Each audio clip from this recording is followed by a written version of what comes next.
À ce deuxième et dernier jour de la campagne électorale pour les candidats gouverneurs, Tony Kapalata et son vice Adelar Lofungola ont été devant les élus du peuple pour la présentation de leur programme d'action. Un programme ambitieux pour le développement de la province de la Tchopo, lequel est axé sur quelques priorités. Les infrastructures, comme tout le monde sait, nous connaissons les états déplorables de nos routes, de nos voies de communication et l'état en général dans lequel nos concitoyens se déplacent dans la province. Nous passerons ensuite par l'éducation, la santé, le climat des affaires, la sécurisation de nos populations, l'emploi et la prise en charge des jeunes, l'agriculture, pêche et élevage, la démocratie, bonne gouvernance, les contacts extérieurs, l'environnement pour le bien-être de tous, le tourisme, le sport, culture et art, mines et hydrocarbures. Enfin, nous atterrirons par genre, famille et enfants. Notre premier point, les infrastructures. Disons que tous les amis, tous les frères, confrères qui sont passés par ici, les candidats, ils ont parlé de mêmes problèmes. Donc il serait pratiquement vain de répéter tout le temps. Sauf qu'en résumé, nous verrons en sorte que notre province ait une route de dessert agricole appropriée, que ces routes de dessert agricole soient reliées aux routes principales qui mèneront au chef-lieu et que ces chefs-lieux de territoire nous ramènent jusqu'à Kisangani. Et c'est là dans le but de fluidifier la circulation des personnes et des biens. Mais cela ne s'arrête pas seulement là. Nous devons, dans le cadre de notre développement, permettre à ce que Kisangani nous amène partout, dans toutes les provinces limitrophes. Non seulement cela, mais nous souhaiterions qu'avec l'appui de notre Assemblée provinciale, que nous puissions avoir des accords avec nos voisins, principalement de l'Ituri, pour que nous puissions à moyen ou long terme créer une voie d'évacuation pour nos produits par voie de chemin de fer. Pourquoi? Parce que nous savons tous que nos importations coûtent excessivement cher et par conséquent, nous ne sommes pas concurrentiels en matière d'exportation. Quand je parle d'importation, cela veut dire que nous devons avoir des partenaires extérieurs. Ces partenaires devront nous accompagner dans l'écoulement de nos produits et dans l'acheminement de nos besoins. C'est en développant ce système de communication terrestre, ferroviaire et fluviale que nous pourrions amener nos populations au travail. C'est-à-dire que les produits de notre agriculture, de notre pêche, pourront être acheminés sans grosse difficulté vers les provinces voisines, si pas vers Kinshasa ou même vers l'étranger.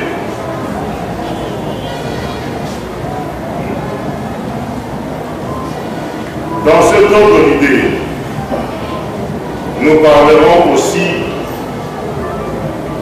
de l'hydroélectricité. Parce que nous avons juste à côté ici notre barrage de la Tchopo qui, à l'époque peut-être, nous suffisait.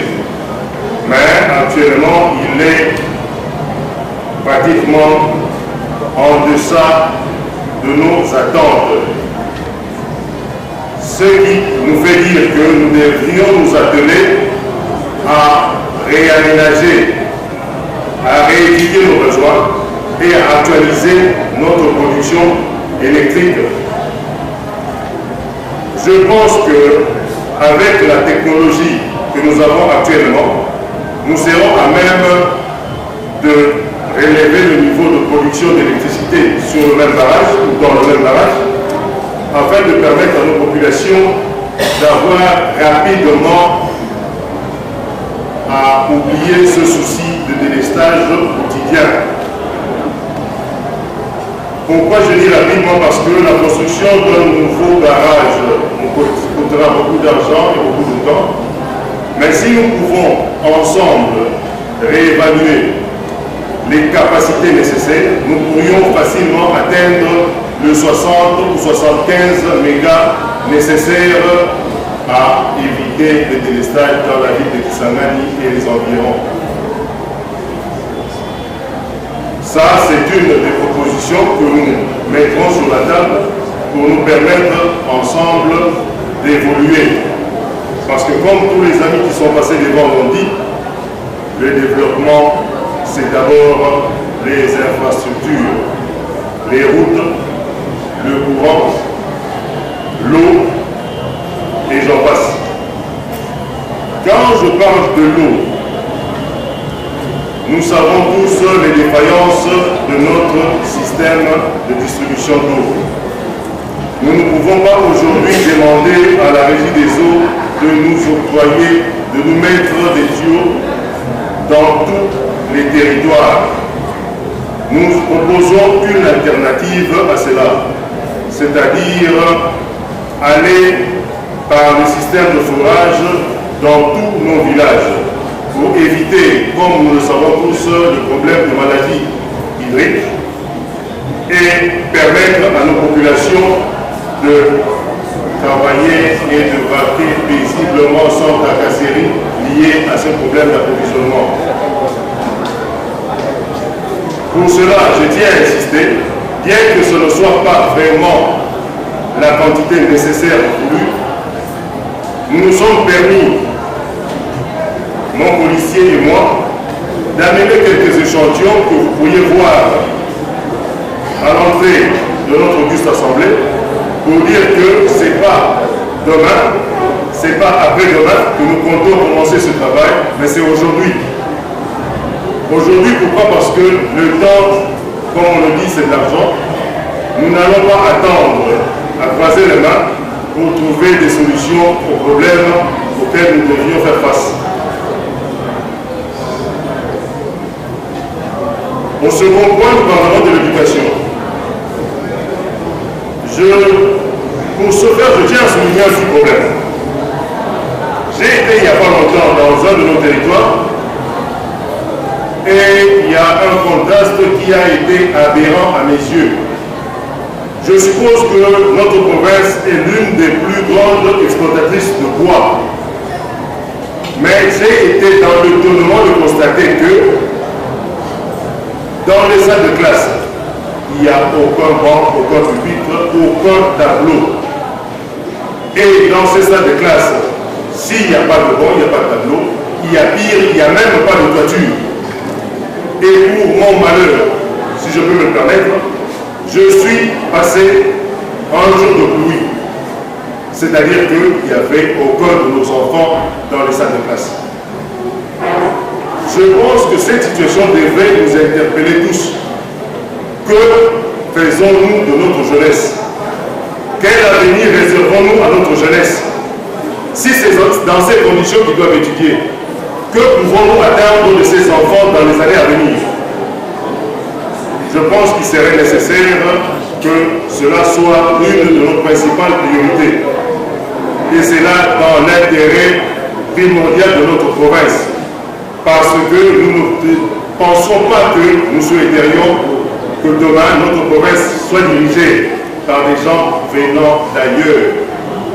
Préparons celle-ci aujourd'hui pour que nous ayons un avenir meilleur. La santé. La santé n'a pas de prix. On vient d'en parler tout à l'heure. Je pense qu'il serait nécessaire pour nous tous que nous mettions un terme à cette histoire d'équipement, des histoires. Il faudrait prendre le taureau par le cou.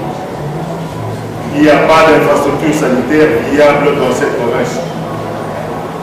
Il y a des petites solutions qui sont proposées de temps à autre, mais il faudra prendre cela au sérieux. nous devions essayer de mettre en place des structures dans tous les territoires à même de faire face à des urgences. Je sais que chacun d'entre nous ici a un parent qui vit dans un village quelque part et qu'il serait suicidé, que quelqu'un qui a, je ne sais pas comment ça fait ça, appendicite aiguë, attendre qu'il soit acheminé à Kisangani pour une intervention. Et j'ai eu l'occasion, comme je l'ai dit tout à l'heure, de visiter ce genre de structure. Je pensais que ce n'était pas un hôpital, mais c'était un mouroir. Parce que nombreux d'entre nous ne se permettraient pas de se faire soigner dedans. Une salle d'opération sans anesthésie, je ne sais pas comprendre cela. Donc, après l'éducation, les infrastructures, nous devons préparer nos populations à accepter les développements dans le sens médical. L'amélioration du climat des affaires et assainissement fiscal. Tout développement... S'il vous plaît, monsieur le candidat, qui est à 13 minutes par rapport à la montagne. Merci beaucoup, honorable président. Je fais diligence. Tout développement repose sur une gestion saine des ressources. Pour ce faire, nous mettrons en place une gestion informatisée de nos ressources financières.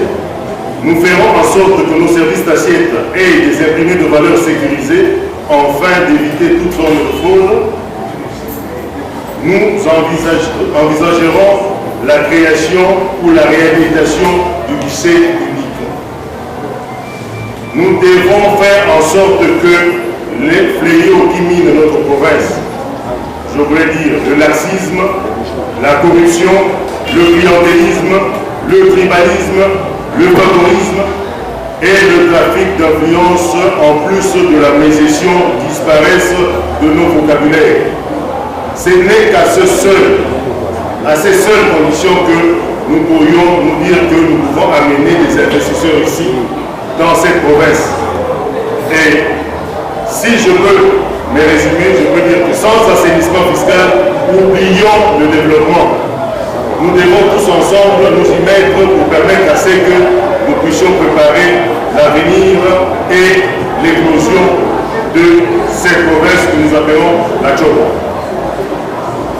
La sécurisation de nos populations, nous en parlons tout le temps, mais je pense qu'il est temps que nous mettions ensemble pour regarder de près les causes. Parce que quand nos militaires, quand nos policiers se mettent sur les routes, sur les fleuves, sur les voies navigables, il y a une cause qui produit ces effets. Nous devons combattre la cause pour éliminer les effets. Ce n'est pas en parlant, ce n'est pas en dialoguant, c'est en nous mettant ensemble que nous allons le faire. Le point essentiel pour nos territoires, il y a l'emploi et la prise en charge des jeunes. La criminalité est l'un des effets du manque de prise en charge. Nous proposons de créer des espaces pour les jeunes. Nous avons l'obligation de les accompagner à travers des actions concrètes. Nous comptons mettre en place une commission interministérielle, aussi bien à Kisangani que dans les différents territoires à travers la province. Ce bureau aura la charge de prendre contact avec ces derniers, de les encadrer à travers des actions concrètes, de les accompagner, d'évaluer leurs talents et de canaliser leurs efforts. Après ces brillants exposés, s'en est suivi les jeux des questions et réponses qui ont permis aux honorables députés de bien comprendre le programme du candidat gouverneur. Juste après cette gymnastique démocratique, dans une marche à pied, sous les cris de joie de la population, le cortège s'est emballé sur les grandes artères de la ville de Kisangani, question de communier avec la population.